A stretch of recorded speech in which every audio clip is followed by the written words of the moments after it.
नमस्कार सांग माने मु आशा करुच्ची भलर थे समस्ते। आपण मानक यही वीडियो माध्यम रे टीम इंडिया रो डग आउट देखी जोठी की विराट कोहली, रोहित शर्मा, हर्षदीप सिंह, हर्षित राणा, केएल राहुल, ऋषभ पंत बसिकी मजा उठे थांती। ये मो पछपट गैलेरी रो दृश्य जे कि बहुत भरपूर मात्रा रे दर्शक मजा उठाउछंती। मु आशा करुच्ची ये वीडियो आपण मानकु भल लागिवो और मते लाइक सब्सक्राइब शेयर जरूर करिवे। आपण मानक पई सर्वप्रथम ए भली वीडियो मु अपलोड कले आपण माने जरूर देखि परिबे। सर्वप्रथम आपण देखि परिबे। आसंतु देखिबा टीम इंडिया रो डग आउट। किछि ए भली भाबरे टीम इंडिया रो डग आउट देखिबा को मिलि थाए।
एठी मध्य टीम रो मीटिंग चली।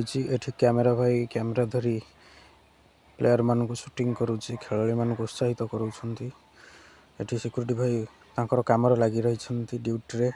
एठी हर्षदीप सिंह बसुछंती।